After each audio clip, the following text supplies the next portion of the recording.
तो सभी भाइयों एवं बहनों को नमस्कार। स्वागत है आपका आपके अपने चैनल सक्सेस जंक्शन एक कदम सफलता की ओर में। मेरा नाम है अतुल शुक्ला और हम लेकर के आ गए हैं आपके लिए मध्य प्रदेश महिला पर्यवेक्षक भर्ती 2025 की दृष्टि से अति महत्वपूर्ण वीडियो है ब्रह्मास्त्र नंबर 1 यानी कि मिनी मॉक टेस्ट नंबर 1 आपके लिए लेकर के आ गए हैं। आपको पता है कि आपकी एग्ज़ाम डेट आगे बढ़ चुकी है, 7 मार्च को अब आपका एग्ज़ाम होने वाला है। तो अभी तक आपको केवल 7 ब्रह्मास्त्र मिलने वाले थे, लेकिन क्योंकि एग्ज़ाम डेट आगे बढ़ गई है तो अब ये ब्रह्मास्त्र भी आपको लगभग 14 ब्रह्मास्त्र आपको मिलने वाले हैं। और ये आपके लिए बहुत फ़ायदेमंद बात है कि ये ब्रह्मास्त्र अगर 14 ब्रह्मास्त्र मिल गए ना, तो जिन लोगों ने भी 14 के 14 ब्रह्मास्त्र को ज्वाइन किया होगा तो समझ लेना उनका सिलेक्शन 101% 660 में से एक नंबर उनका जरूर आने वाला है सिलेक्शन की लिस्ट में। ठीक है, तो वीडियो को लाइक करके चैनल को सब्सक्राइब कर लीजिए। अब ये एग्जाम डेट 28 फरवरी से बढ़कर के 7 मार्च हो चुकी है। ठीक है, और सिलेक्शन पर यह अंतिम प्रहार है। अंतिम प्रहार का मतलब है पूरी तैयारी आपकी हम करवा चुके हैं, लगभग 10-10 प्रैक्टिस सेट भी आपका करवा चुके हैं और लगभग 5 से 6 टॉप 100 की पीडीएफ दे भी चुके हैं और पीडीएफ करा भी चुके हैं। ठीक है, तो लगभग पूरी तैयारी हो चुकी है। अब ये जो ब्रह्मास्त्र है वो आखिरी कील साबित होगा आपके एग्जाम में। ठीक है, तो वीडियो को शुरू से लेकर के अंत तक जरूर देखिएगा। वीडियो को लाइक करके चैनल को सब्सक्राइब कर लीजिए, जिससे कि जितने भी ब्रह्मास्त्र आने वाले हैं वो टाइम टू टाइम आपके पास में पहुंच सकें। आज थोड़ा सा टाइमिंग गड़बड़ा गई है, वैसे हमने बताया था 12 बजे आपका ब्रह्मास्त्र 12 से 1 के बीच में आ जाया करेगा, लेकिन आज क्या है, आपके अपने परिवार सक्सेस जंक्शन का silver play button 1 lakh subscriber वाला आ चुका है, जिसको लेने के लिए हमको यहाँ से 20 से 22 किलोमीटर दूर जाना पड़ा था, इसलिए क्लास थोड़ा सा लेट हो गई है। ठीक है, कोई समस्या नहीं, कल से 12 बजे से क्लास आ जाया करेगी। चलिए अब क्लास शुरू करते हैं। लेकिन एक बात ध्यान रखना, ये ब्रह्मास्त्र केवल उन लोगों पर ही असर करेगा, यानी उन लोगों के ही सिलेक्शन में महत्वपूर्ण भूमिका निभाएगा जिन लोगों में ने इनमें से कोई ना कोई एक पीडीएफ ले रखी होगी। क्यों? क्योंकि 128 वाली जो पीडीएफ है इसमें हमने कंप्लीट थ्योरी को कवर किया है। तो जिन लोगों की थ्योरी भी कवर नहीं है, थ्योरी पढ़ी ही नहीं है, वो लोग अभी 128 रुपये वाली पीडीएफ मंगा सकते हैं। ठीक है, इसके बाद में all subject practice set 10-10 practice set हर एक सब्जेक्ट के आपको हमने मात्र 129 रुपये में प्रोवाइड कराए हैं। तो जिन लोगों को केवल प्रैक्टिस सेट चाहिए वो 129 रुपये में प्रैक्टिस सेट मंगवा सकते हैं। जिन लोगों की बिल्कुल भी तैयारी नहीं है और अब जो एग्जाम डेट आगे बढ़ गई है तो वो इसका पूरा फायदा उठाना चाहते हैं और चाहते हैं कि बचे हुए 13 से 14 दिन में हमारी तैयारी अच्छे से हो जाए, तो वो लोग अभी अभी तुरंत ही थ्योरी और प्रैक्टिस सेट दोनों एक साथ मंगा लीजिए। मात्र 199 रुपये में कंप्लीट थ्योरी हर सब्जेक्ट की, मैथ रीजनिंग कंप्यूटर भी आपको नोट्स मिलेगा थ्योरी का, और 10-10 प्रैक्टिस सेट हर सब्जेक्ट के आपको मात्र 199 रुपये में मिलने वाले हैं। अब ये 199 वाला जो पीडीएफ है ये उन लोगों के लिए रामबाण साबित होने वाला है जिन लोगों ने बिल्कुल भी तैयारी नहीं की है या फिर जिनके अंदर कॉन्फिडेंस नहीं है कि हमारा एग्जाम निकलेगा कि नहीं निकलेगा। ठीक है, ओल्ड स्टूडेंट जो है, जिन लोगों ने पहले 128 की पीडीएफ ले चुके हैं, वो अगर 10-10 प्रैक्टिस सेट लेना चाहते हैं तो मात्र 49 रुपये में उनको 10-10 प्रैक्टिस सेट मिलने वाले हैं। ठीक है, तो आप इनमें से कोई ना कोई नोट्स जरूर ले लीजिएगा, तभी ये आपका जो ब्रह्मास्त्र है आपके ऊपर असरकारी साबित होगा। कैसे, वो आगे हम बताएंगे। ठीक है, अब लेना कैसे है पीडीएफ, उसके लिए ये देखिए आपको स्कैनर दिया गया है। इसी स्कैनर पर आप पेमेंट कर दीजिए, चाहे 199 या फिर 129 या फिर 128 या 49, जो भी चाहिए आपको। और उस पेमेंट का स्क्रीनशॉट इस व्हाट्सएप नंबर 7052547003 इस पर आप सेंड कर देंगे। जैसे ही आप स्क्रीनशॉट सेंड करेंगे तुरंत की तुरंत आपको पीडीएफ सेंड कर दी जाएगी। और हाँ, जिन लोगों को पीडीएफ सेंड कर दी गई है, आप सबसे निवेदन है कृपया पीडीएफ को तुरंत डाउनलोड कर लिया कीजिए, है ना। फिर बाद में आपका मोबाइल रीसेट हो जाता है या व्हाट्सएप डिलीट हो जाता है, कुछ भी हो जाता है, फिर आप कहते हैं सर दोबारा से भेज दीजिए, तो ऐसे दोबारा कितने लोगों को हम भेजेंगे, है ना। तो अभी आप डाउनलोड कर लेंगे, अगर डाउनलोड कर लिया तो आपके मोबाइल में सेव हो जाएगा, आगे के लिए सेफ रहेगा, कभी भी डिलीट नहीं होगा। ठीक है, तो आप लोग ध्यान रखना, तुरंत की तुरंत डाउनलोड कर लेना। जिन लोगों ने पीडीएफ ले रखी है, नहीं डाउनलोड किया है, तो भी आप लोग अभी डाउनलोड कर लिया कीजिए। चलिए अब देखिए, जिन लोगों ने ब्रह्मास्त्र जिन लोगों ने मतलब अपनी पूरी कंप्लीट थ्योरी वगैरह कर ली होगी, उनको ब्रह्मास्त्र में कितना मजा आने वाला है, लास्ट में आप लोग अपने नंबर भी बताइएगा कि आपके कितने नंबर आए ब्रह्मास्त्र नंबर 1 में। चलिए अब क्लास शुरू करते हैं। सबसे पहले पोषण एवं स्वास्थ्य के क्वेश्चनों को हम यहाँ पर करने वाले हैं, अच्छे से समझाते हुए चलेंगे। और थोड़ा सा इस बात पर भी ध्यान दीजिएगा, मेरी तबीयत है ख़राब। ठीक है, आपको बताया था हमको टाइफाइड हो गया था। ठीक है, और हमने आराम नहीं किया, डॉक्टर ने बोला था कि आप आराम कीजिए, सोइए, लेकिन क्योंकि आपकी एग्जाम डेट 28 तारीख थी तो हमने आराम बिल्कुल भी नहीं किया। कंडीशन ये आ गई है कि आज हमारी प्लेटलेट्स काफ़ी डाउन हो गई हैं और आपको आवाज़ से भी समझ में आ रहा होगा, फीवर भी है और पूरी बॉडी में पेन भी है। लेकिन क्योंकि फिर से वही बात कि आपका एग्ज़ाम लगा हुआ है, ठीक है ना, तो हम आराम नहीं कर सकते हैं। ठीक है, इसलिए हम ये क्लास लेकर के आ रहे हैं भाई। कैसे हमने क्लास बनाई है, कैसे हम आपको पढ़ा रहे हैं, वो हम ही जान रहे हैं। ठीक है ना, तो कृपया आप लोग सपोर्ट कीजिए, लाइक कीजिए, कमेंट कीजिए, इसको शेयर कीजिए, ठीक है। और पीडीएफ जरूर ले लीजिए आप, जो लोग भी चाहते हैं कि भाई हमारा 660 में से एक सीट पक्की हो जाए, वो लोग तुरंत अभी 199 वाली पीडीएफ जरूर ले लीजिए। चलिए अब हम शुरू करते हैं क्लास। थोड़ा सा आवाज़ अगर कम आए तो भाई उसको मैनेज कर लेना है ना, समस्या क्या है आपको हमने बता दिया है। चलिए भाई, क्वेश्चन नंबर 1 है, और ये जितने भी प्रश्न है ना वो समझ के रखिएगा कि आपके एग्जाम में छपे मिलेंगे। छपे का मतलब कि वो बिल्कुल आपको रखे मिलेंगे वैसे के वैसे जैसे हम यहाँ पर करा रहे हैं। ये मोस्ट इंपॉर्टेंट प्रश्न है। ऐसे ही हमने एमपी पुलिस में कराया था। एमपी पुलिस में 177 प्लस बच्चों ने सिलेक्शन लिया। कैसे सिलेक्शन लिया? इसी बात पर सिलेक्शन लिया। पहले हमने उनको कंप्लीट थ्योरी का नोट्स दे दिया, फिर प्रैक्टिस सेट कराया, उसके बाद में टॉप 100 कराई, और लास्ट में ब्रह्मास्त्र 7 ब्रह्मास्त्र उनको दिए थे, और 177 प्लस बच्चों ने सिलेक्शन लिया, ठीक है। तो आप भी 660 की लिस्ट में आ सकते हैं। जैसा हम बता रहे हैं वैसा करते चलिए। चलिए, पोषण किसका विज्ञान है? विकास और वृद्धि का, स्वास्थ्य का, भोजन और स्वास्थ्य के साथ इनके संबंध का, या फिर आहार प्रबंधन का? चलिए आंसर देखते हैं फिर आपको समझाते हैं। सही आंसर ऑप्शन नंबर सी है, भोजन और स्वास्थ्य के साथ इनके संबंध का विज्ञान है। यानी कि जैसे ये आपका भोजन है, ठीक है, ये भोजन आपके ऊपर क्या असर करेगा, आपके स्वास्थ्य पर फायदा पहुंचाएगा या नुकसान पहुंचाएगा। इसको नहीं लेने सर, मान लीजिए आपने प्रोटीन नहीं लिया तो क्या हो जाएगा आपको, मान लीजिए आपने कार्बोहाइड्रेट नहीं लिया तो क्या हो जाएगा। तो इसी का अध्ययन करना ही पोषण कहलाता है, ठीक है। तो भोजन और स्वास्थ्य के साथ शरीर के संबंध का अध्ययन करना ही इसी का जो विज्ञान होता है वही पोषण विज्ञान कहलाता है। ये बात जो है आपको ध्यान में रखना है, आपके एग्जाम में ऐसा ही प्रश्न बन करके आएगा। चलिए क्वेश्चन नंबर 2 देखिए, इनमें से कौन सा भोजन प्रति 4 किलो कैलोरी ऊर्जा प्रदान करते हैं? प्रति ग्राम पर वो 4 किलो कैलोरी ऊर्जा प्रदान करता है। अब आप सबको हमने आईसीएमआर की पीडीएफ दे रखी, जिन लोगों ने 199 या फिर 128 या 49 वाली पीडीएफ ली होगी पुराने लोगों ने, उनको हमने आईसीएमआर की पीडीएफ दी है, ठीक है। उसमें हमने ये सारी चीज़ें बताई, कितना ग्राम कैलोरी लेना चाहिए, कितना ग्राम कार्बोहाइड्रेट लेना चाहिए, कितना आयोडीन लेना चाहिए। तो ये सब 199 वाली पीडीएफ के साथ में आपको भी मिलेगा, ठीक है। तो देखिए इसमें यही पूछ रहे हैं कि बताइए कौन सा भोजन प्रति 4 किलोग्राम मतलब प्रति 4 किलो कैलोरी ऊर्जा प्रदान करता है 1 ग्राम पर। चलिए देख लेते हैं। ऑप्शन है कार्बोहाइड्रेट, वसा, प्रोटीन, या फिर ए और सी दोनों। सही आंसर आपका ऑप्शन नंबर डी है। कार्बोहाइड्रेट हो गया और आपका प्रोटीन, ये दोनों 1 ग्राम जो इनकी मात्रा लेंगे, 1 ग्राम अगर आप मात्रा लेंगे तो आपको 4 किलो कैलोरी मिलेगी। इस तरह से आपके एग्जाम में पूछेंगे, बताइए 4 किलो कैलोरी किससे मिलेगी, 100 ग्राम किसकी आवश्यकता पड़ती है। तो ये सब आपको ध्यान रखना है, ठीक है। अब आगे बढ़ते हैं, अगला देखते हैं, और थोड़ा सा स्पीड तेज रखेंगे। लगभग 60 से 60 क्वेश्चन हमको करने हैं, स्पीड को बढ़ा करके रखेंगे, नहीं तो ये वीडियो 1.5 घंटे की बनेगी, और समय आपका महत्वपूर्ण है, समय आपका खराब नहीं करना चाहते हैं, ठीक है। चलिए समझाते हुए आगे बढ़ेंगे और थोड़ा सा स्पीड तेज रखेंगे। कार्बोहाइड्रेट के पाचन का अंतिम उत्पाद क्या है? यानी जब कार्बोहाइड्रेट का पाचन हो जाता है तो लास्ट में क्या निकल के आता है, क्या बचता है? गैलेक्टोज मिलता है, फ्रक्टोज मिलता है, ग्लूकोज, या इनमें से कोई नहीं। सही आंसर आपका ऑप्शन नंबर सी है। कार्बोहाइड्रेट के पाचन के बाद में हमको ग्लूकोज मिलता है, इसीलिए कार्बोहाइड्रेट हमको तुरंत ऊर्जा प्रदान करता है, ठीक है। आप देखती हैं ग्लूकोन डी का प्रचार देखा होगा, तुरंत ऊर्जा के लिए ग्लूकोज लिया जाता है। चलिए जो समझाने वाली चीज़ें होंगी उसको समझाएंगे, जो फैक्ट होंगे उसको सीधे बता करके आगे बढ़ते चलेंगे, ठीक है, क्योंकि वीडियो लंबी हो जाएगी। मैथ रीजनिंग भी आपका कराना, वहाँ पर टाइम लगेगा। भारत में शिशु और बच्चों में देखे जाने वाली सामान्य पोषण संबंधी समस्या कौन सी है? जो शिशु और जो बच्चे होते हैं इनमें सामान्यतः कौन सी समस्या हमको देखने को मिलती है? देखिए, kwashiorkor, marasmus, anaemia, vitamin A की कमी, या फिर ये सभी। आइए आंसर देखें। सही आंसर ऑप्शन नंबर डी है। ये सारी समस्याएं हमको शिशुओं में और बच्चों में देखने को मिलती हैं, जो पोषण संबंधी समस्याएं होती हैं। क्वाशियोरकर भी हो जाता है उनको, मैरास्मस भी हो जाता है, और एनीमिया जानते हैं आयरन की कमी से होता है, विटामिन ए की कमी हो जाती है। यानी ये सभी जो हैं पोषण की वजह से होने वाले रोग हैं। आगे बढ़िए, नंबर 5। अब आपको कमेंट बॉक्स में कमेंट करके ये बताना है कि खसरे के टीके के साथ में, खसरे का टीका आप सबको पता है 90 महीने में लगाया जाता है, खसरे के टीके के साथ में किस विटामिन का टीका लगाया जाता है? कमेंट बॉक्स में कमेंट कीजिएगा। बड़े प्यार से, बड़े अच्छे से आपको हमने समझा रखा है ये सब कुछ, है ना। और पीडीएफ में भी बता रखा है कि खसरे के टीके के साथ में 9 महीने पर कौन सा एक विटामिन का टीका लगता है। चलिए देखिए क्वेश्चन नंबर 5। रक्ताल्पता किसकी कमी के कारण होती है? यानी खून की कमी शरीर में किसकी कमी हो जाएगी जिसकी वजह से हो जाती है खून की कमी?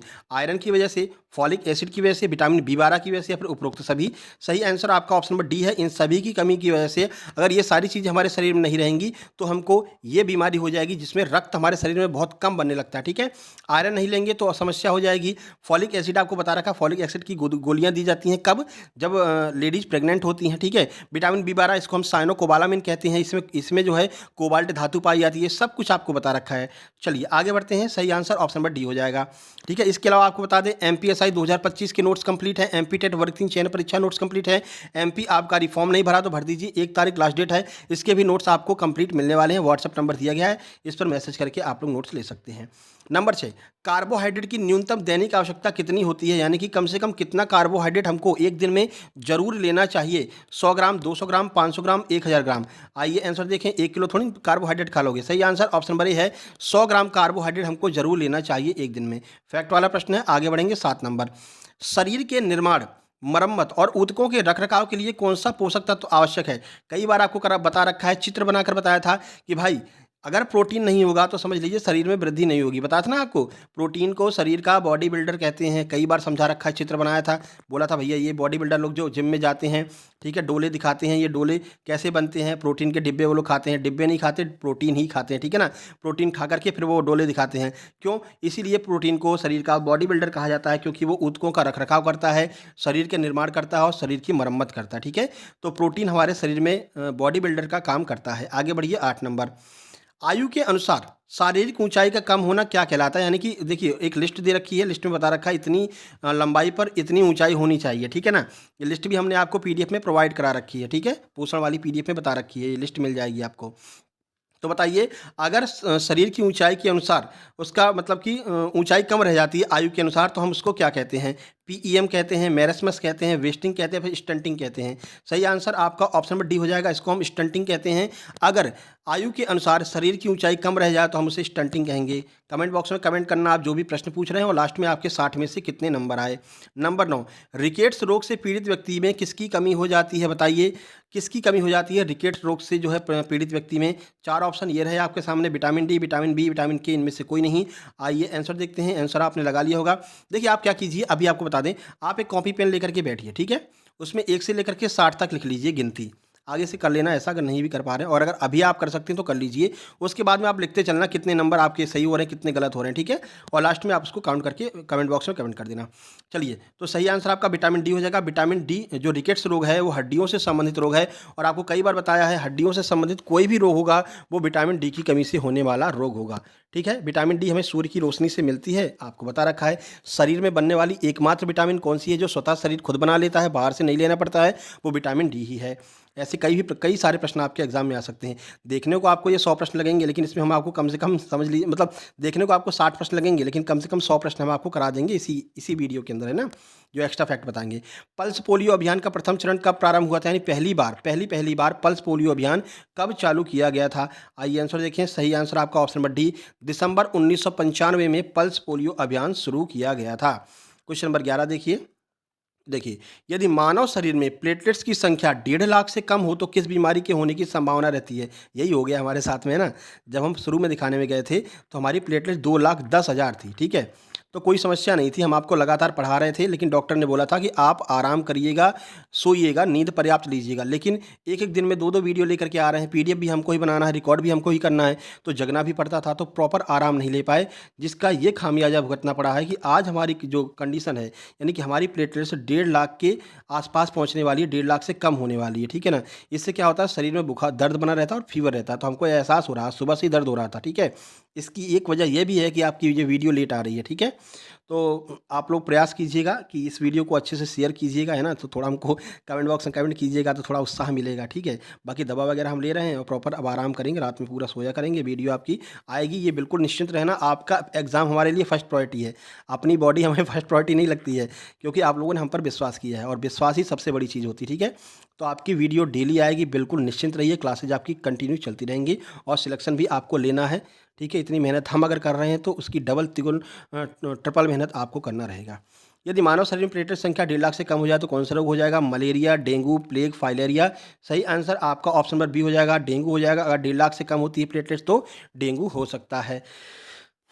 चलिए आगे बढ़ते हैं, क्वेश्चन नंबर 12 देख लेते हैं। देखिए, इनमें से कौन सा रोग टीकाकरण द्वारा नियंत्रित नहीं किया जाता है, यानी कि ऐसा एक रोग है जिसके लिए अभी तक टीका बना ही नहीं है। बताइए वो कौन सा रोग है? ये कौन सा टीका बन गया भैया?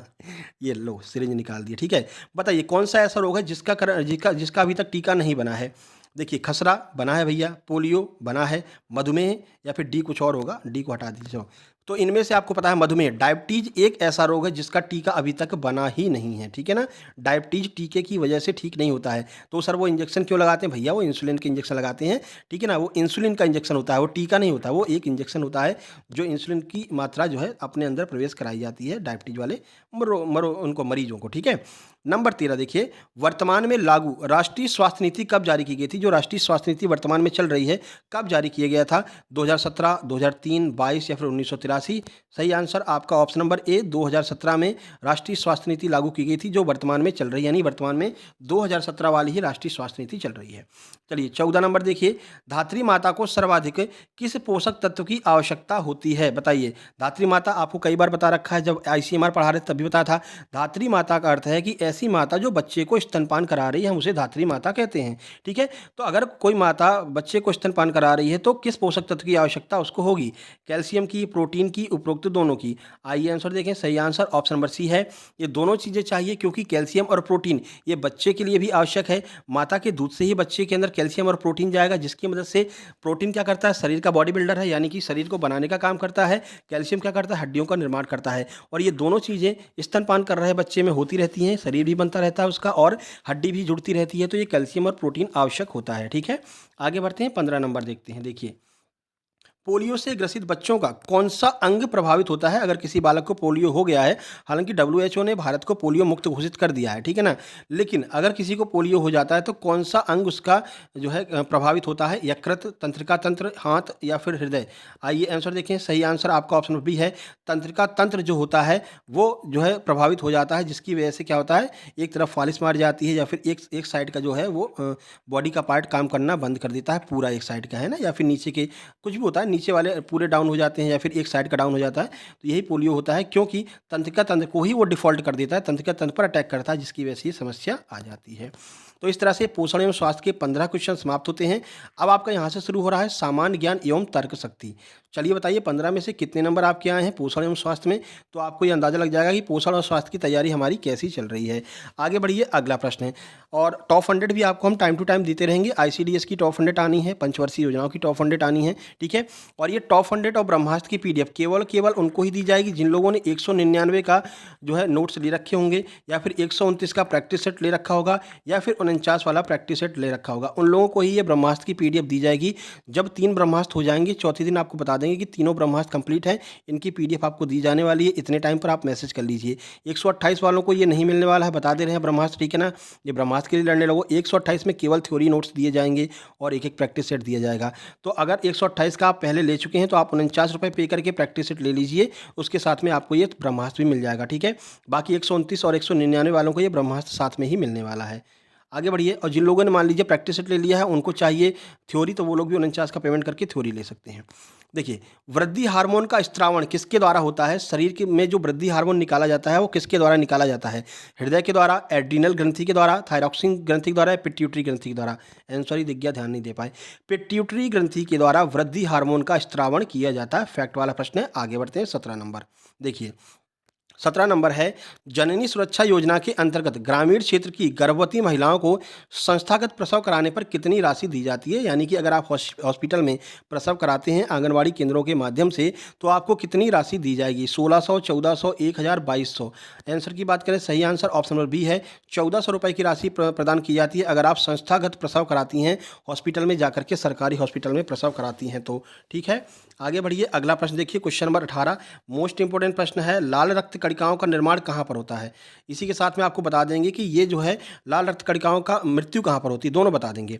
तो लाल रक्त कणिकाएं जिसे हम आरबीसी कहते हैं, full form red blood carpals होता है, शरीर में ऑक्सीजन पहुंचाने का काम करती हैं। ये 3-4 फैक्ट एक साथ में याद रखिएगा, ठीक है। इनका जो जीवन काल है 120 दिन होता है, ये भी याद रखिएगा। तो लाल रक्त कोशिकाओं का निर्माण कहाँ पर होता है? यकृत में होता है? नहीं भैया, यकृत में नहीं होता। अस्थि मज्जा, बोन मैरो, कई बार पढ़ा रखे हैं, बोन मैरो में ही लाल रक्त कोशिकाओं यानी आरबीसी का निर्माण होता है। आरबीसी का अंत कहाँ पर होता है, या फिर आरबीसी का कब्रगाह किसे कहते हैं? तो आप सबको पता है, कई बार बताया है, प्लीहा को, किसको, प्लीहा को आरबीसी का कब्रगाह कहा जाता है। अब देखिए एक ही क्वेश्चन में आपको 5 से 6 क्वेश्चन बता दिए ना। आरबीसी इससे बाहर कहाँ जाएगी बताइए, और आरबीसी के बारे में क्या ही पूछ लेंगे वो। आरबीसी ऑक्सीजन पहुंचाती है, कब्रगाह प्लीहा को आ जाता है, बनती बोन मैरो में है, ठीक है। और इसे इसका full form red blood carpals होता है। हीम नामक इसमें रंजक पाया जाता है, इसलिए ये रेड कलर की दिखाई देती है। ये सब कुछ आपको तो बता दिया। अब बताइए कहाँ से पूछेंगे, है ना। कार्ल लैंडस्टीनर ने रक्त परिसंचरण तंत्र की खोज की थी, ये भी बता दे रहे हैं लो साथ में ही, ठीक है। तो अस्थि मज्जा, इसीलिए कहते हैं केवल पीडीएफ नहीं, पीडीएफ तो आप एक, अगर आप पीडीएफ लेकर के पढ़ेंगे तो केवल एक ही क्वेश्चन कंप्लीट कर पाएंगे, लेकिन हम पीडीएफ को जो सॉल्व करा रहे हैं उसमें हम 5 से 6 क्वेश्चन एक एक क्वेश्चन में बता रहे हैं, ठीक है। इसलिए ये आपका पीडीएफ तो ले ही लीजिए, लेकिन वीडियो भी साथ में देखिएगा। नंबर 19 देखिए, 19 नंबर का क्वेश्चन क्या है, अब इसको समझाना भी पड़ेगा। निःशुल्क और अनिवार्य बाल शिक्षा के अधिकार 2009 के अनुसार बालक से क्या अभिप्राय है। यानी ये जो एक्ट वाली पीडीएफ हमने आपको दे रखी है ना, टॉप 100 एक्ट के प्रश्न, उसमें ये प्रश्न दिया हुआ है। वही प्रश्न आपसे एग्जाम में पूछा भी गया था और यहाँ पर हमने कवर किया। देखिए, निःशुल्क और अनिवार्य बाल शिक्षा अधिकार, ये अधिकार 2009 का एक्ट है। इसमें इसके अनुसार बालक से क्या अभिप्राय है, बालक की परिभाषा उसमें दी गई है, ठीक है। तो उसमें बालक से क्या अभिप्राय है, 6 से 14 वर्ष का बालक या बालिका, मतलब 6 से 14 वर्ष का केवल बालक, 6 से 14 वर्ष की बालिका, या फिर उपरोक्त दोनों, इनमें से कोई नहीं। तो इसका सही आंसर हो जाएगा उपरोक्त दोनों। चाहे वो 6 से 14 वर्ष की बालक हो या बालिका हो, उन दोनों को हम क्या कहेंगे, बालक ही कहेंगे। ये भी आपको बताया था जब एक्ट वाली वीडियो करा रहे थे, उसमें आपको समझाया था कि भैया बालक और बालिका दोनों मिलकर के बालक ही कहलाएंगी। एक्ट में बालक और बालिका दोनों को बालक ही माना गया है। एज क्या है, 6 से 14 वर्ष है, ये भी आपको याद रखना है। चलिए 20 नंबर देखिए, 20 नंबर क्वेश्चन क्या है। एकलव्य मॉडल आवासीय विद्यालय योजना किस मंत्रालय के अंतर्गत आता है। यानी जो एकलव्य मॉडल आवासीय विद्यालय चालू किए गए हैं, कौन से मंत्रालय के द्वारा चालू किए गए हैं। सामाजिक न्याय एवं अधिकारिता मंत्रालय, शिक्षा मंत्रालय, जनजातीय कार्य मंत्रालय, या फिर इनमें से कोई नहीं। सही आंसर ऑप्शन नंबर सी, जनजातीय कार्य मंत्रालय के द्वारा जो आपके एकलव्य स्कूल खोले गए हैं, आवासीय विद्यालय, वो किसके द्वारा खोले गए हैं, जनजातीय कार्य मंत्रालय के द्वारा खोले गए हैं। ऑप्शन नंबर सी आपका आंसर होगा, ध्यान रखना है, यहाँ पर सी रहेगा, ठीक है। चलिए भाई, अब देख लेते हैं, यहाँ से आपका मैथ रीजनिंग चालू हो जाएगा। चलिए, ये प्रश्न आपको कल भी कराया था, आपको समझाया था कैसे करना है, ट्रिक बता रखी है आपको। आपसे पूछा गया 5 के सामने कौन सा अंक होगा। ये ओपन डाइस का प्रश्न है, ठीक है। ओपन डाइस के प्रश्न तब आएंगे जब आपका पेपर कठिन बनेगा, ठीक है ना। नहीं तो जो नॉर्मल डाइस वाले होते हैं, जिसको आपको हमने करा रखा है, वो वाले प्रश्न आएंगे, ठीक है। जब पेपर का लेवल कठिन होगा तो ओपन डाइस पूछा जाएगा। ट्रिक आपको बता रखी है, एक को छोड़ करके वही उसके सामने होगा। जैसे अगर पूछें 2 के सामने क्या होगा, तो 2 के बाद क्या है, 1 है, इसको छोड़ दो, 2 के सामने 4 हो जाएगा। फिर पूछे 1 के सामने क्या होगा, 1 के बाद में 4 है, इसको छोड़ दो, 1 के सामने हो जाएगा 6। अब बचा क्या, 5, 5 के सामने क्या हो जाएगा, 3। तो यही आपसे पूछा कि 5 के सामने क्या आएगा, तो 5 के सामने क्या आएगा, 3 आएगा। समझा रखा है, कल भी आपको कराया था, फिर से समझा दें। एकांतरणीय नियम कार्य करता है, अल्टरनेटिव काम करता है। 1 को छोड़ करके इसके बाद जो आता है उसके सामने आता है। 2 के सामने 4, फिर 1 के सामने 6, 5 के सामने क्या बचा, 3, तो 5 के सामने 3 हो जाएगा। यही आपका आंसर हो जाएगा। आगे बढ़ते हैं, अल्टरनेटिव रूल जो होता है वो काम करता है। ऑप्शन नंबर बी आपका आंसर हो जाएगा। चलिए 22 नंबर क्वेश्चन देखते हैं। नॉन वर्बल का प्रश्न है, ये आपके एग्जाम में आने की प्रबल संभावना है। इसमें ये बोला जा रहा है कि ये बताइए कि अगला अंक क्या होगा, यानी कि यहाँ पर जो है कौन सा चित्र आएगा इन 6 ऑप्शन में से, बताइए बताइए क्या आएगा। पहले में देखेंगे कि भैया इसमें जो है क्या है, स्क्वायर है, फिर सर्कल है, फिर ट्राइंगल है, ठीक है। और इसमें सर्कल को ब्लैक कर दिया है। ओके सर, यानी पहली लाइन दूसरी लाइन दोनों में देख रहे हैं कि एक एक जो है, एक एक जो आकृति है वो ब्लैक कलर से कलर्ड की गई है। तो तीसरे में आप अपने आप देख सकते हैं कि कौन सी आकृति तीसरे में आएगी। पहली बात तो तीसरे में वो आकृति आएगी जो ब्लैक कलर से कलर्ड रहेगी, क्योंकि पहले में ब्लैक कलर से कलर्ड है एक आकृति, दूसरे में है, पर तीसरे में ब्लैक कलर से कलर्ड नहीं है। तो ये तो कन्फर्म हो गया कि ब्लैक कलर से कलर्ड ही आकृति यहाँ पर आएगी। बाकी सारे ऑप्शन डिलीट कर दो। ऑप्शन ए खत्म, क्योंकि ये कलर नहीं है, ये भी कलर नहीं, ये कलर नहीं, ये कलर नहीं है। बचा ऑप्शन ये 2, ठीक है। अब इसमें देखो कौन सी चीज़ नहीं है, सर्कल तो है ही है, इसमें ट्राइंगल भी है, यानी ये ट्राइंगल भी खत्म। तो बचा क्या, ये बचा आपका रेक्टेंगल, ठीक है। ये रेक्टेंगल आएगा और कैसा आएगा, कलर्ड रेक्टेंगल आएगा। अब तीनों में देखिए बराबर बराबर आकृति हो गई, 3 आकृति हो गई, एक कलर्ड हो गया। ये पूरा क्या हो जाएगा, कलर्ड हो जाएगा, ठीक है ना। देखिए इसमें भी triangle rectangle circle, triangle triangle rectangle circle, इसमें हो जाएगा ट्राइंगल ट्राइंगल रेक्टेंगल सर्कल, ठीक है। तीनों आकृति भर गई। आ गया समझ में। मतलब इसमें यही बोला गया था भैया एक आकृति इसमें से गायब है, उसको आप भर दीजिए। हमने देखा कि भाई ऊपर भी एक आकृति कलर है, बीच में भी एक आकृति कलर है, तो नीचे भी एक आकृति कलर होना चाहिए। तो बिना कलर वाले सारे डिलीट हो जाएंगे। ये देखिए, ये देखिए, ये देखिए, ये गए, बचे 2। हमने देखा कि ट्राइंगल तो इसमें ऑलरेडी है ही है, सर्कल भी है, बचा क्या, रेक्टेंगल। रेक्टेंगल को हमने यहाँ पर लगा दिया, यानी आयत को हमने बीच में कर दिया और कलर्ड वाला कर दिया। ऑप्शन नंबर बी आपका सही आंसर हो जाएगा, जो कि ऑप्शन ये आपका ई नंबर पे है, ठीक है। आगे बढ़िए, अगला प्रश्न देखिए। रीजनिंग का अगला प्रश्न है 361 और 20 289। अब जैसे ही आपको 361 और 289 दिखा, आपके दिमाग में तुरंत घंटी बज जानी चाहिए, ये किसी न किसी का स्क्वायर जरूर होगा। 361 किसका स्क्वायर होता है आप सबको पता है, 19 का स्क्वायर होता है, ठीक है। 19 के बाद में क्या लिख दिया इन लोगों ने, 20 लिख दिया। हाँ सर, ये तो सॉल्व हो रहा है। 289 किसका स्क्वायर होता है, 17 का। तो 17 के बाद अब क्या लिखेंगे, यही आपसे पूछ रहे हैं। 19 ये जो स्क्वायर था इसका वर्गमूल निकाला, 19 आया, तो 19 के बाद में आने वाली तुरंत संख्या लिख दी, यानी 20। इसका वर्गमूल निकाला, 17 आया, तो 17 के बाद में तुरंत आने वाली संख्या लिख देंगे। 17 के बाद में क्या आती है, 18 आती है। अब देखिए चारों ऑप्शन में 18 कहाँ पर दिया गया है, ऑप्शन नंबर सी आपका बिल्कुल सही हो जाएगा, ऑप्शन नंबर सी जो कि 18 दिया गया है। फिर से समझा देते हैं, परेशान मत होइए। देखिए क्या कह रखा था इन्होंने कहा कि 361 किसका वर्गमूल होता है, 361 का वर्गमूल क्या होता है, हमने निकाला कि 19 जो है वो 361 का वर्गमूल होता है। 19 के बाद इन्होंने 20 लिख दिया है, ठीक है सर। उसके बाद में 289 का वर्गमूल निकालिए, 289 किसका वर्गमूल होता है सर, 17 का होता है। तो आप भी 17 के तुरंत बाद में आने वाली संख्या लिख दीजिए। 17 के तुरंत बाद 18 आती है, यानी 18 आपका आंसर हो जाएगा, ठीक है। सरल प्रश्न नहीं है, प्रश्न घुमाने वाला है, वो तो हमने सॉल्व करा दिया, तो आपको लग रहा है बहुत सरल प्रश्न है, ठीक है ना। नहीं तो समझ में नहीं आता है 361 के बाद में 20 कहाँ से आ गया, ये तो कोई मतलब ना तो 20 का ये वर्ग बन रहा है, ना 20 का स्क्वायर बन रहा है, क्या बन रहा है भैया, ना तो वर्गमूल बन रहा है। तो ध्यान रखना, ठीक है, ऐसे क्वेश्चन पूछे जा सकते हैं। 20 से पहले जो संख्या है उसका इन्होंने वर्ग कर दिया है, या तो आप ये कर लो, या फिर 20 से पहले वाली संख्या का वर्गमूल यहाँ पर लिख रखा है, ठीक है। आगे समझ में, आगे बढ़ते हैं, क्वेश्चन नंबर 24 देखते हैं। थोड़ा सा स्पीड तो तेज रखना पड़ेगा, 60 प्रश्न कराने हैं, ठीक है। इसमें से बताइए कि कौन सा एक अलग है। ये एनालॉजी का प्रश्न है, आपके एग्जाम में 101% ऐसे प्रश्न जरूर आएंगे, यानी इन सब में से एक आपको अलग छांटना रहेगा। Tata Sumo, Mahindra Thar, Bolero, e rickshaw, बताइए क्या इसका आंसर होगा, इनमें से कौन सा एक अलग रहेगा। सही answer option number D, e rickshaw जो है वो अलग रहेगा, क्योंकि ये जो ई रिक्शा है वो तिपहिया वाहन है, 3 व्हीलर है, बाकी ये सारे के सारे 4 व्हीलर हैं, ठीक है ना। आ गया समझ में, कुछ समझाने को इसमें है नहीं। आगे बढ़ते हैं, क्वेश्चन नंबर 25 देखिए। क्वेश्चन नंबर 25 में कह रहा है बताइए अगला अंक क्या आएगा। अब ये बड़ा कन्फ्यूजन वाला प्रश्न है, देखना।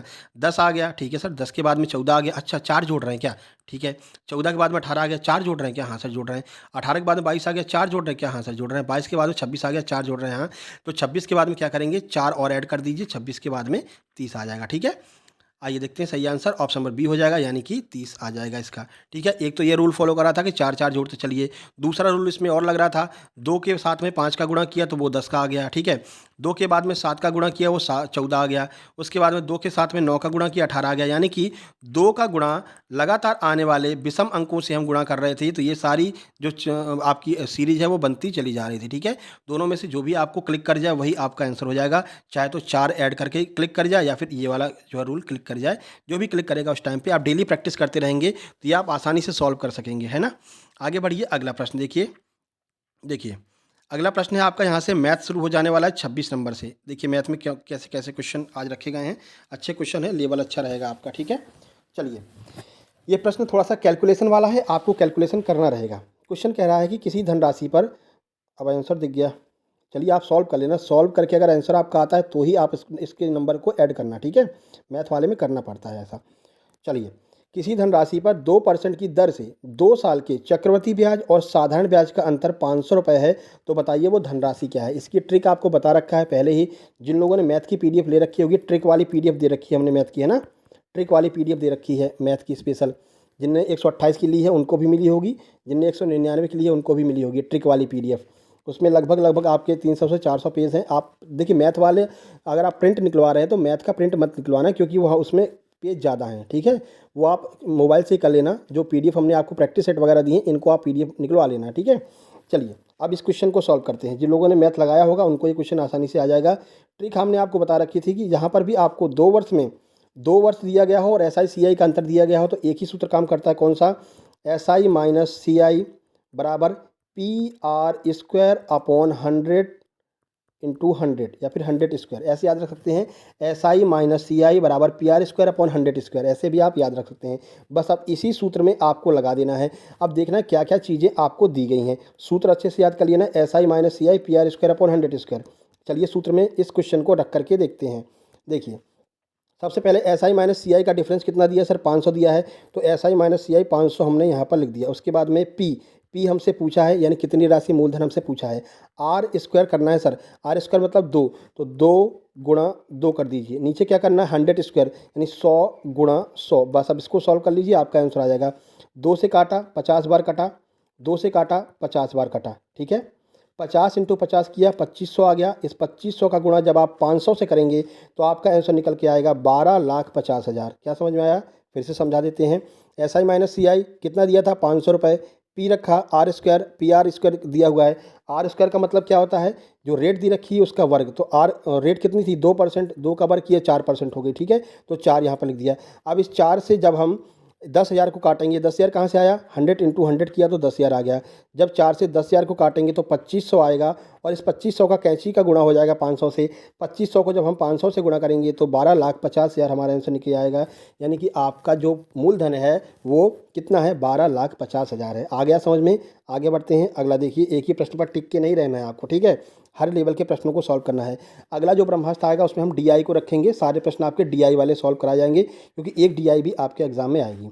बाकी डीआई की अलग से भी वीडियो लेकर के आएंगे, स्वास्थ्य हमारा अगर ठीक रहेगा तो। ठीक है, चलिए 27 नंबर देखिए। दो रेलगाड़ियां क्रमशः 5 मीटर प्रति सेकंड और 7 मीटर प्रति सेकंड की गति से विपरीत दिशा में चल रही हैं। उनकी सापेक्ष गति ज्ञात करनी है। बड़ा सिंपल सा प्रश्न है। आपको पता है, अगर दोनों रेलगाड़ियां समान दिशा में चल रही हैं तो उनकी चाल को माइनस कर देते हैं। अगर दोनों रेलगाड़ियां विपरीत दिशा में चल रही हैं, यानी एक इधर से जा रही है एक इधर से आ रही है, तो उनकी चाल को ऐड कर देते हैं। बस इतना सा आप याद रखिए, आपका आंसर आ जाएगा।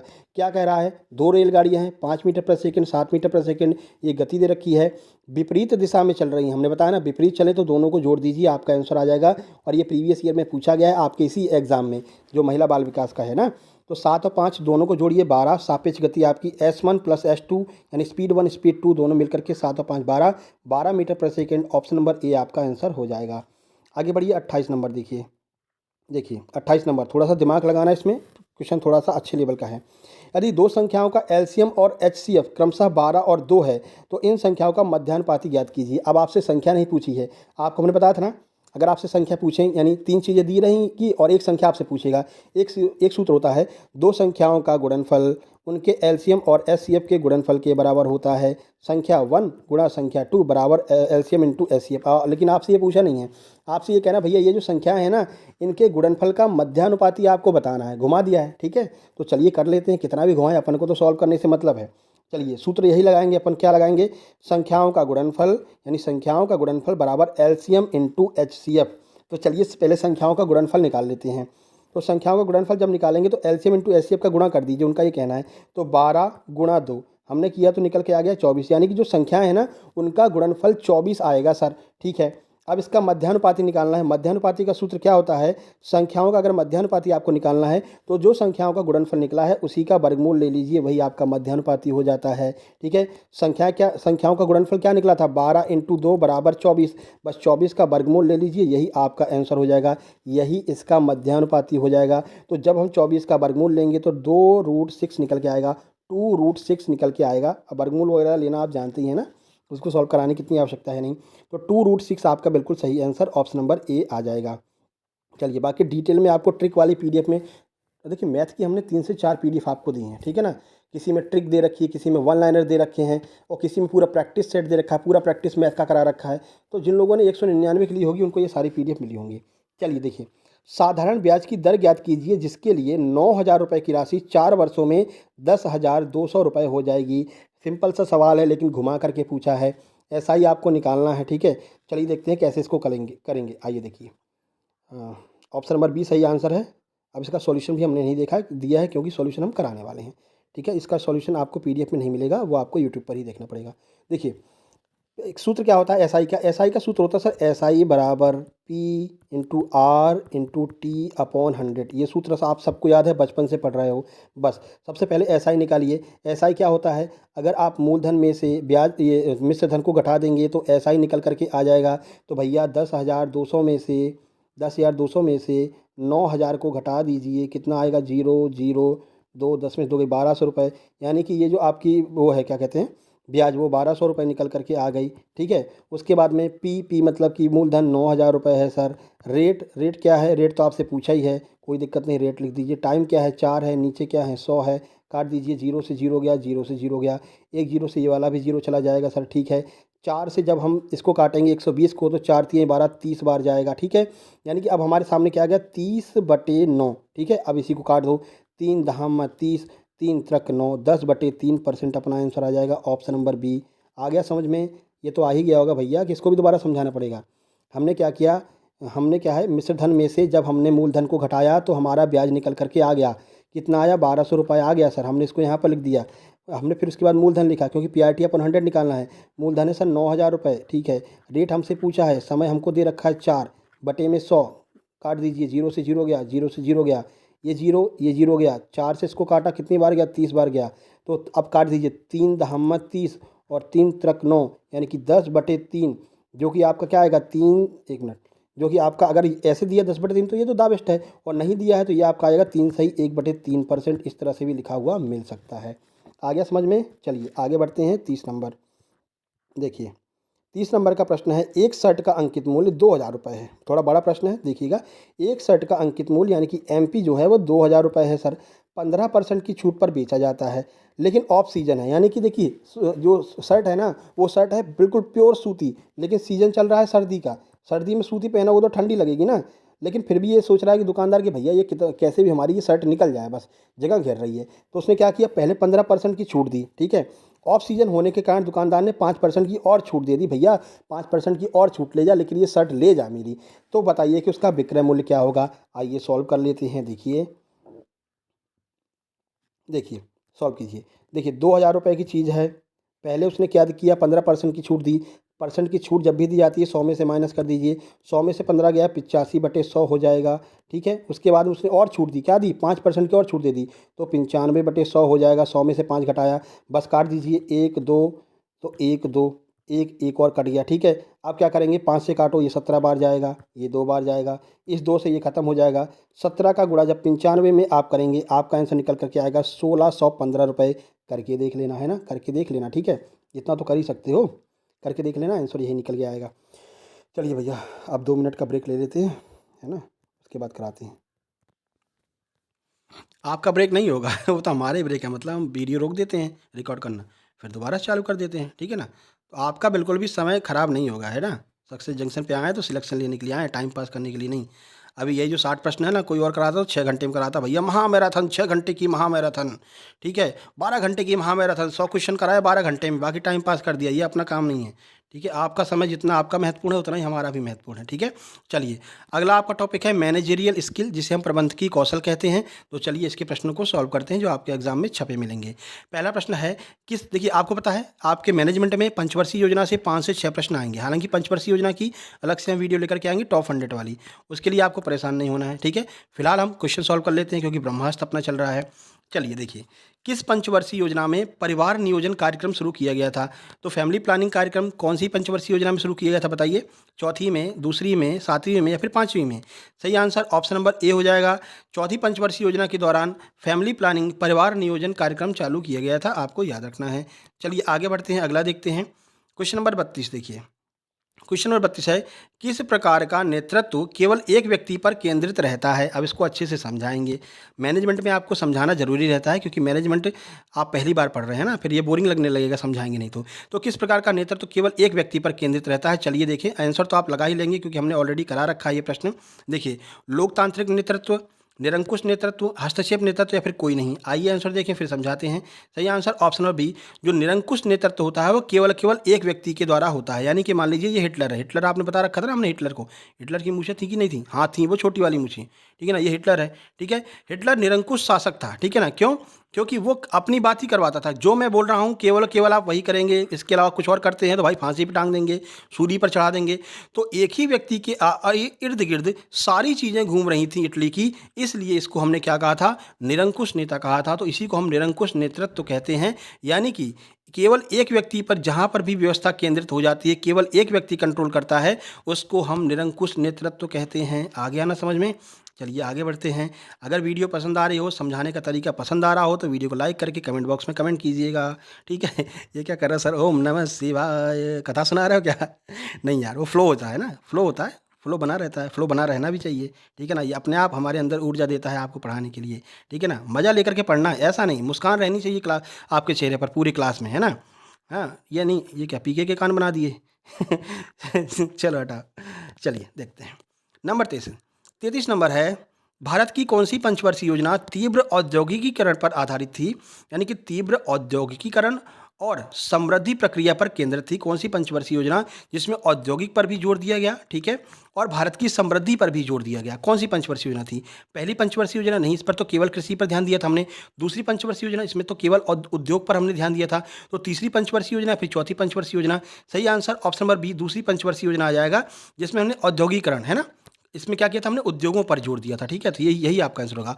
औद्योगिकीकरण और समृद्धि पर हमने जोर कौन सी पंचवर्षीय योजना में दिया था? दूसरी में। पहली पंचवर्षीय योजना हमने अपना पेट भरा, ठीक है ना, हमने कृषि पर फोकस करके इस योजना को रखा था। दूसरी पंचवर्षीय योजना, जब पेट हमारा भर गया तो हमने कहा भाई उद्योग तो लगाओ, कुछ ट्रैक्टर वैक्टर तो बनाओ, नहीं तो फिर खेती कैसे करेंगे, वही हल से करते रहेंगे क्या, तो कुछ फायदा नहीं मिलने वाला है। तो दूसरी पंचवर्षीय योजना में हमने औद्योगिकीकरण पर विशेष जोर दिया और बहुत सारे कारखाने खोले गए, ठीक है। चलिए आगे बढ़ते हैं। अब देखो एक ट्रिक आपको बता दें, क्योंकि आपसे पूछते हैं बताइए बताइए कौन सा कारखाना किसकी मदद से खोला गया। तो रूस की मदद से दो कारखाने स्पेशल पूछे जाते हैं। एक कौन सा है? बोकारो, ठीक है, बोकारो, ठीक है, और दूसरा कौन सा? भिलाई। ये दोनों बहुत पूछे जाते हैं कि बोकारो कारखाना किसकी मदद से खोला गया, तो वो भी रूस की मदद से। भिलाई कारखाना किसकी मदद से खोला गया, वो भी रूस की मदद से, ठीक है। तो इसको याद कैसे रखेंगे तो वो बता देते हैं। ये दो शब्द याद रखिए, बोरुस, बोरुस और भीरुस, बोरुस और भीरुस। बोकारो किसकी मदद से? रूस की मदद से।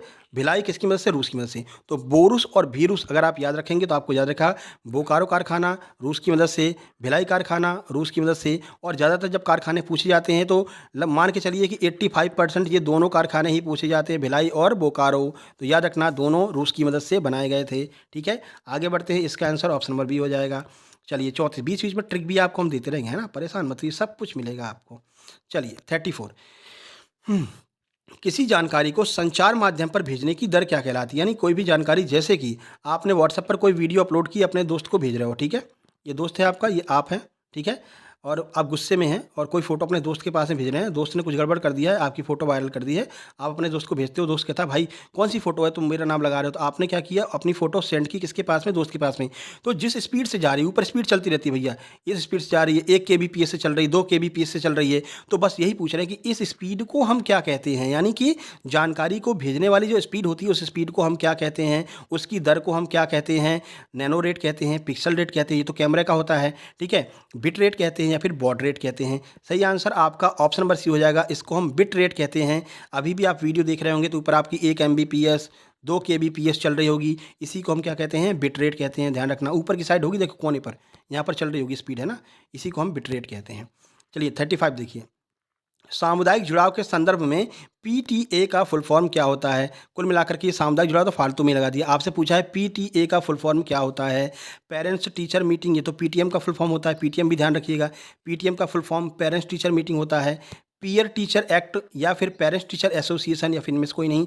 सही answer option number C, PTA का full form parents teacher association होता है। नंबर 36 देखिए, एनर्जी हम बिल्कुल कम नहीं होने दे रहे हैं, बेशक तबीयत खराब है, एनर्जी कम नहीं होगी, है ना, नहीं तो फिर आप लोगों को क्लास बोरिंग लगने लगेगी। पूरी क्लास देखना है और शेयर भी करना है, लाइक भी करना है। खाद्य कार्य और उत्पादकता किस पंचवर्षीय योजना का मुख्य उद्देश्य था? यानी कि खाद्य कार्य यानी खाने की चीज़ें किस तरह से आपको यूज करनी है और उसका उत्पादन कैसे करना है, ये किस पंचवर्षीय योजना का मुख्य उद्देश्य था? सातवीं, चौथी, पहली, तीसरी? आइए आंसर देखते हैं। सही आंसर ऑप्शन नंबर ए, सातवीं पंचवर्षीय योजना में। देखिए उत्पादन तो हमने शुरू कर दिया था पहली योजना में, ठीक है, लेकिन उसका मैनेजमेंट कैसे करना है, ठीक है, मैनेजमेंट कैसे करना है और नई नई चीज़ों का उत्पादन कैसे करना है, ये किस पंचवर्षीय योजना में बताया गया था? तो सातवीं पंचवर्षीय योजना का यह मुख्य उद्देश्य था। खाद्य कार्य और उत्पादकता ये सातवीं पंचवर्षीय योजना का मुख्य उद्देश्य था। पहली में और सातवीं में कन्फ्यूज नहीं होना है, ये कृषि आधारित योजना थी। आपसे पूछा है कृषि प्रधान कौन सी योजना थी, तो पहली योजना थी, लेकिन खाद्य कार्य और उत्पादकता से संबंधित कौन सी योजना थी, तो वो आपकी सातवीं थी। आगे बढ़िए 37 देखिए, 37 संचार में माध्यम शब्द किसको संदर्भित करता है? अभी ऑप्शन देखते हैं फिर आपको समझाते हैं, समझ में आएगा 101%। प्रेषक का भावनात्मक स्वर, ऐसा थोड़ी है आप रो रहे हो तो उसको हम माध्यम कह देंगे, ठीक है ना। भावना का मतलब क्या होता है? अरे भावना वो नहीं है, ठीक है, भावना किसी लड़की का नाम नहीं है, पहली बात सुन लो, ठीक है होगा तो होगा लेकिन यहाँ पर नहीं है। प्रेषक का भावनात्मक स्वर या फिर संदेश या फिर वह चैनल जिसके माध्यम से संदेश प्रेषित हो रहा हो, तो आपका आंसर ऑप्शन नंबर सी हो जाएगा, ठीक है। देखिए बैटरी भी भूल गई, ठीक है, ऑप्शन नंबर सी हो जाएगा, वह चैनल जिसके माध्यम से संदेश प्रेषित हो रहा है उसे हम माध्यम कहते हैं। जैसे कि आपने फोटो भेजी तो किसके माध्यम से भेजी? व्हाट्सएप के माध्यम से भेजी, ऐसे बनता ना व्हाट्सएप, ऐसे करके क्या बन गया ये व्हाट्सअप तो नहीं लग रहा है, अरे व्हाट्सअप ही है, ठीक है ना। तो आपने किसके माध्यम से अपने दोस्त के पास में फ़ोटो भेजी, तो जिसके माध्यम से भेजी उसी को हम क्या कहते हैं, माध्यम शब्द कहते हैं, ठीक है। किसके माध्यम से भेजी, सर व्हाट्सअप के माध्यम से भेजी। तो वह चैनल जिसके माध्यम से संदेश प्रेषित हो रहा हो उसे हम माध्यम कहते हैं। जैसे आप ये वीडियो देख रहे हैं, किसके माध्यम से देख रहे हैं, सर यूट्यूब के माध्यम से देख रहे हैं। यूट्यूब पर भी किसके माध्यम से देख रहे हैं, सर सक्सेस जंक्शन के माध्यम से देख रहे हैं। इसी बात पर सक्सेस जंक्शन को सब्सक्राइब कर लीजिए और लाइक कर दीजिए, ठीक है। चलिए 38 है, सामुदायिक विकास कार्यक्रम का सार क्या था, यानी जो सामुदायिक विकास कार्यक्रम शुरू किया गया था उसका मुख्य उद्देश्य क्या था। सड़कों का निर्माण, परिवार नियोजन, जन भागीदारी या फिर सिंचाई। आइए आंसर देखें, सही आंसर ऑप्शन नंबर सी, जन भागीदारी को लेकर के सामुदायिक विकास कार्यक्रम शुरू किया गया था। समुदाय का मतलब ही होता है कि दो या दो से अधिक लोगों का वह समूह जिसका सेम उद्देश्य होता है, उसे हम समुदाय कहते हैं, ठीक है। तो जन भागीदारी को लेकर के सामुदायिक विकास कार्यक्रम शुरू किया गया था। जो क्वेश्चन पूछा था उसका आंसर आपको जरूर लिखना है। चलिए भैया, शुरू में पूछ रखा है ना 39, इनमें से कौन सा नेता का अवगुण है, यानी कि ये गुण जो है वो नेता में नहीं होना चाहिए। अब जैसे भी आ जाए ना नेता शब्द, तुरंत अपने आप को नेता मान लो, कुछ भी मान लो, छोटा सा मान लो, अरे भैया अपने मोहल्ले का पार्षद मान लो अपने आप को, ठीक है, इतना तो कर सकते हो। नहीं सर, सोच बड़ी होनी चाहिए, हम तो अपने आप को राष्ट्रपति मानेंगे, ठीक है भैया तुम राष्ट्रपति मान लो, ठीक है, लेकिन क्वेश्चन सही होना चाहिए, राष्ट्रपति हो तो बने रहो, ठीक है। कौन सा नेता का अवगुण है, यानी कि ये गुण नेता में नहीं होना चाहिए। लचीलापन बिल्कुल होना चाहिए। देखो, कहीं मारे वीर कहीं भागे वीर, यानी अगर बहुत सारी भीड़ इकट्ठी हो गई है और वहाँ तुम अकेले हो और अगर तुम भागे नहीं तो समझ लो पिट जाओगे, ठुक जाओगे, ठीक है। तो कहीं मारे वीर कहीं भागे वीर, भागना भी जरूरी है और मारना भी जरूरी है। कहीं तुम 5-6 लोग हो, एक कोई मिल गया और उससे तुम्हारी दुश्मनी तो तुम मार भी सकते हो, ठीक है। तो कहीं मारे वीर कहीं भागे वीर, यानी लचीलापन जरूर होना चाहिए। उसके बाद जवाबदेही, रिस्पॉन्सिबिलिटी भी होनी चाहिए। अगर कोई काम आप कर रहे हो तो फुल रिस्पॉन्सिबिलिटी के साथ में उस काम को कीजिए। अगर आप पढ़ रहे हो तो ये आपका रिस्पॉन्सिबिलिटी होनी चाहिए कि आपको सिलेक्शन लेना है, स्पेशली जब आप सक्सेस जंक्शन के साथ में हो, आपने पीडीएफ ले रखी है तो आपको सिलेक्शन लेना ही लेना है, ठीक है। 7 से 8 घंटे पढ़ना ही पढ़ना है, क्योंकि आपने 199 रुपये खर्च किए हैं, ठीक है। आपकी नहीं, ये मेरी रिस्पॉन्सिबिलिटी है कि आपने अगर पैसे से लिए हैं, नोट्स लिए हैं, तो फिर आपका सिलेक्शन होना चाहिए। वो कंटेंट हम प्रोवाइड कराएंगे तो हम केवल कंटेंट ही तो दे सकते हैं, बाकी मेहनत तो आपको ही करना पड़ेगा, है ना, टाइम भी तो कम बचा है। चलिए, सकारात्मक दृष्टिकोण, बिल्कुल पॉजिटिवनेस होनी चाहिए। पॉजिटिवनेस नहीं रहेगी तो फिर डूब जाओगे। जैसे कि आपके सामने आपका एग्जाम दिख रहा है, सर अब तो एग्जाम 7 मार्च को पहुंच गया है, अब तो आराम करेंगे, जब पेपर आएगा तब देखेंगे। बिल्कुल नहीं भैया, 7 दिन का टाइम मिला है और जोश से लग जाओ। समय आपको भगवान ने दिया है तो यूज करो। तो सकारात्मक दृष्टिकोण, सकारात्मक सोच होनी चाहिए। क्या निराशावादी दृष्टिकोण होना चाहिए? ये नहीं होना चाहिए भैया। अगर ये आ गया तो समझ लो फ्लॉप हो आप, ठीक है। तो निराशावादी दृष्टिकोण एक नेता का अवगुण होता है, यही आपसे पूछ रखा है। ऑप्शन नंबर डी आपका आंसर होगा। 40 नंबर देखिए 40 नंबर, किस पंचवर्षीय योजना में सामाजिक वानिकी योजना को शुरू किया गया था, बताइए कौन सी पंचवर्षीय योजना। फैक्ट वाला प्रश्न है, सीधे आंसर देख के आगे बढ़ते हैं। ऑप्शन नंबर ए, 5वीं पंचवर्षीय योजना में सामाजिक वानिकी योजना को शुरू किया गया था। चलिए 41 नंबर 41, संगठनात्मक संप्रेषण की प्रकृति कैसी होती है, किस प्रकार का होता है संगठनात्मक प्रेषण। आइए आंसर देखें फिर आपको बताते हैं। बाधक होता है, विरोधाभासी होता है, प्रायोगिक होता है या फिर अव्यवहारात्मक, ठीक है, इसको कर लेना, अव्यवहारात्मक होता है। सही आंसर आपका ऑप्शन नंबर सी हो जाएगा। जो संगठनात्मक संप्रेषण होता है, संगठनात्मक का मतलब है कि दूसरों को जोड़ना। एक से अगर दूसरे को जोड़ना चाहते हैं तो आप विभिन्न प्रकार के प्रयोग करेंगे। मान लीजिए वही वाली बात हो गई ना कि मतलब अगर वो कहते हैं ना लातों के भूत बातों से नहीं मानते हैं, ठीक है, तो प्रयोग करके देखेंगे। पहले आप बात करेंगे, अरे सर मान जाइए ना, हमसे हमारे साथ में जुड़ जाइए ना, आपका फ़ायदा हमारा ही फ़ायदा होगा। नहीं मान रहा है, फिर आप डरा धमका करके जोड़ेंगे। यानी आप प्रयोग कर रहे हैं ना, समझा रहे हैं आपको ऐसा करना नहीं, प्रयोग कर रहे हैं ना आप, हर चीज़ का प्रयोग करके, साम दाम दंड भेद सबका प्रयोग करके आप उसको अपने संगठन में जोड़ना चाहते हैं, ऐसे भी आप याद रख सकते हैं। तो प्रायोगिक आपका बिल्कुल सही आंसर हो जाएगा। संगठनात्मक जो संप्रेषण है वो प्रायोगिक आधार का होता है। चलिए आगे बढ़ते हैं। सभी दीदी लोगों से निवेदन है, कमेंट बॉक्स में कमेंट कीजिएगा, ठीक है ना, कि वीडियो कैसी लग रही है। चलिए, अब दीदी बोल दिया तो भाई लोग ऐसा मत करना कि आप लोग स्किप करके चले जाना, आपको भी कमेंट करना है। कौन सा सामुदायिक विकास के अंतर्गत नहीं आता है, बताइए इनमें से कौन सा ऑप्शन है जो सामुदायिक विकास के अंतर्गत नहीं आएगा। राज्य स्तर, जिला स्तर, ग्रामीण स्तर और देशीय स्तर। देखिए, तो देखिए जो सामुदायिक विकास कार्यक्रम है वो आपका राज्य स्तर पर चलता है, जिला स्तर पर चलता है, ग्रामीण स्तर पर चलता है, देश स्तर पर नहीं चलता भैया। अंतर्राष्ट्रीय जो है कार्यक्रम नहीं होते हैं ये, ठीक है ना। सामुदायिक विकास कार्यक्रम इन 3 स्तर पर ही चलते हैं, पूरे देश में नहीं चलते हैं, ठीक है। तो ऑप्शन नंबर बी आपका सही आंसर हो जाएगा। देशीय स्तर पर सामुदायिक विकास कार्यक्रम नहीं चलते हैं और यही आपसे पूछा था। 43 देखिए, फैक्ट वाला प्रश्न है, मानकीकृत नेतृत्व मॉडल के सुझाव के लिए किसे जाना जाता है। किसने मानकीकृत नेतृत्व मॉडल दिया था। आंसर देखेंगे सीधे ऑप्शन नंबर ए, व्रूम और येटन के द्वारा मानकीकृत नेतृत्व मॉडल दिया गया था। 44 देखिए, 44 फिर से पंचवर्षीय योजना से ही आया है। देखिए, भारत में नीली क्रांति की शुरुआत किस पंचवर्षीय योजना के दौरान हुई थी? 8वीं, 7वीं, 5वीं, 10वीं। तो नीली क्रांति की शुरुआत, अभी तक ये प्रश्न आपने बहुत कम देखा होगा, रेयर है आपसे पूछा गया हो कि नीली क्रांति कब शुरू हुई थी। सबको पता है नीली क्रांति का संबंध किससे है? मछली उत्पादन से है। सबको पता है ना, नीली क्रांति का संबंध मछली उत्पादन से है। एक और प्रश्न आपका हम यहाँ पर पूछ रहे हैं, बताइए श्वेत क्रांति का संबंध किसके उत्पादन से है? कमेंट बॉक्स में कमेंट कीजिएगा, श्वेत क्रांति का जो है लक्ष्य या फिर संबंध किसके उत्पादन से है? इसका आंसर ऑप्शन नंबर बी, 7वीं पंचवर्षीय योजना में नीली क्रांति की शुरुआत हुई थी। फैक्ट प्रश्न, आगे बढ़िए। 45 नंबर, समूह जीवन का निर्धारण कौन करता है? जो समूह होते हैं, समूह बताया ना, 2 या 2 से अधिक लोग मिलकर के समूह बनाते हैं, तो उस समूह जीवन का निर्धारण कौन करता है? सामान्य उद्देश्य, एकता का एहसास, हम की भावना, या फिर उपरोक्त सभी। ऑप्शन नंबर डी सही रहेगा। जो समूह बनता है उसमें ये सारी चीज़ें रहती हैं। क्या रहती हैं? हम का एहसास रहता है, यानी कि 4 लोग मिलकर के, अगर आप 2 लोग हो तो आप क्या कहेंगे? हम लोग यहाँ पर गए थे, क्योंकि आप समूह में गए थे।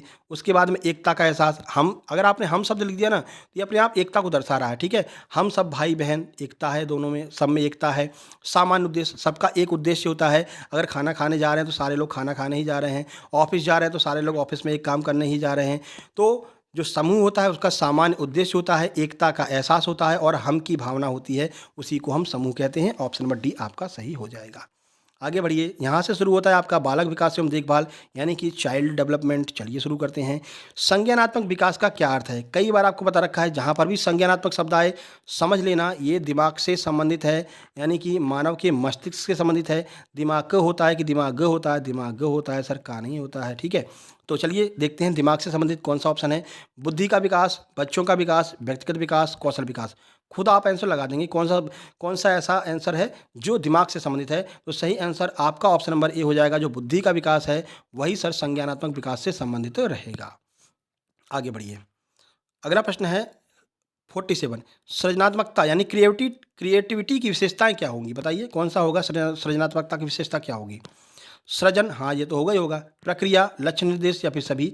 सही आंसर ऑप्शन नंबर डी, ये सब मिलकर के सृजनात्मकता का निर्माण करते हैं। यानी सृजन का अर्थ है क्रिएटिव, आपका दिमाग होना चाहिए। प्रक्रिया, आपको प्रक्रिया पता होनी चाहिए, कोई काम कर रहे हैं तो किस प्रक्रिया के अंतर्गत करेंगे।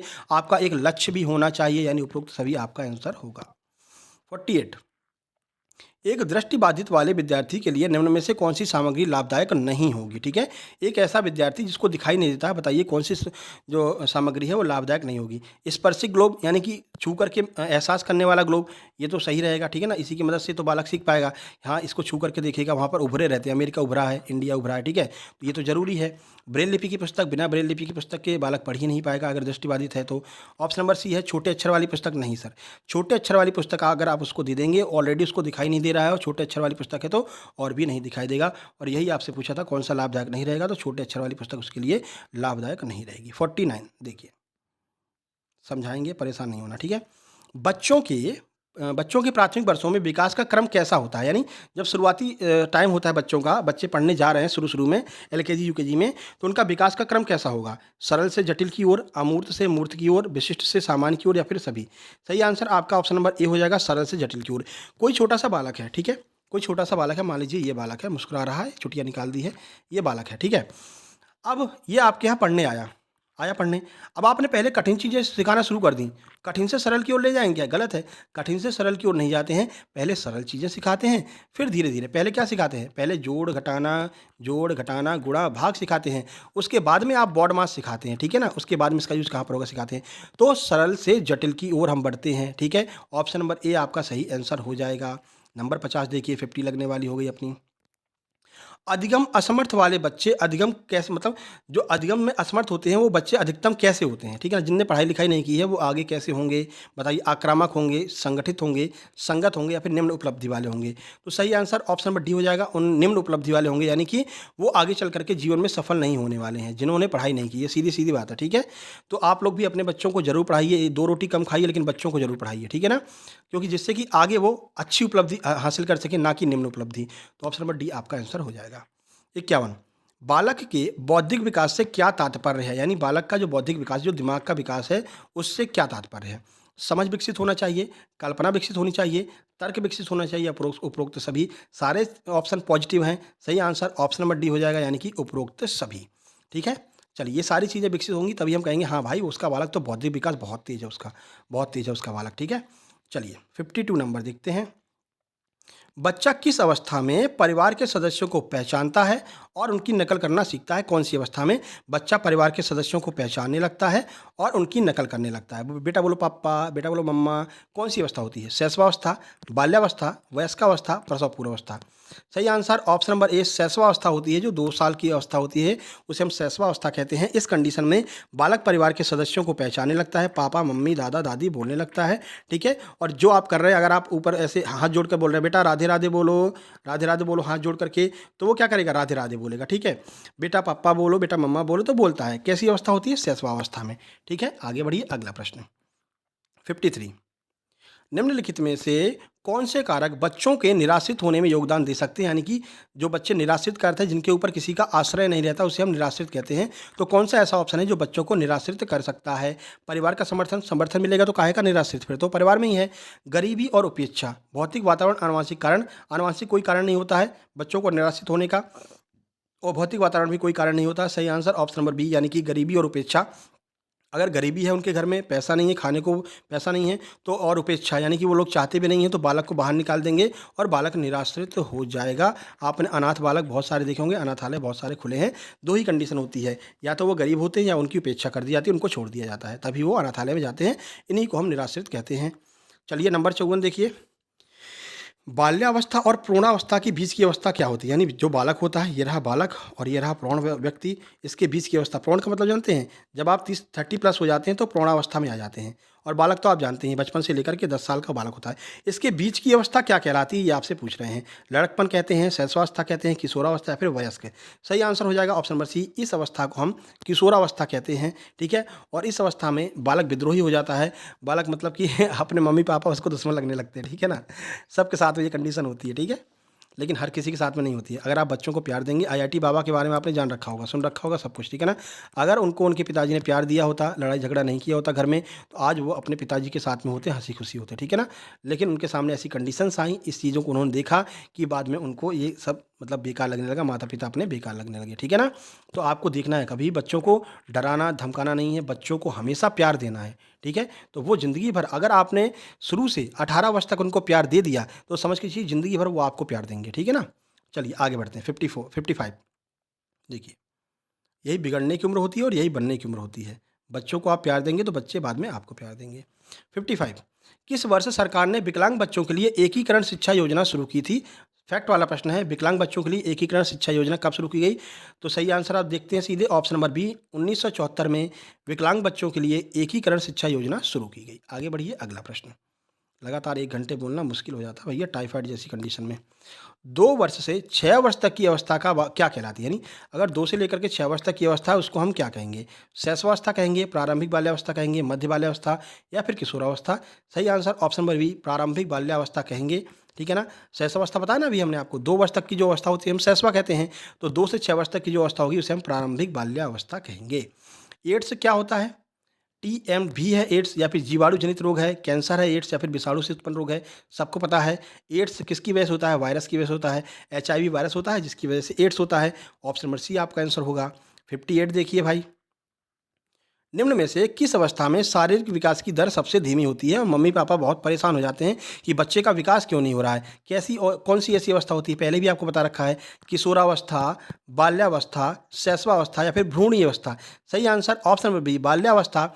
वही 9 से 12 साल की जो एज होती है, 9 से 12 साल में आपको बताया था ना, 9 से 12 साल में क्या होता है कि बच्चे का विकास धीरे धीरे होता है और माता पिता परेशान हो जाते हैं कि बच्चा बढ़ क्यों नहीं रहा है, बच्चे का विकास क्यों नहीं हो रहा है। भैया वो तो कंडीशन होती है। ठीक है ना, इस कंडीशन में बाल्यावस्था में बालक का विकास धीमी गति से होता है।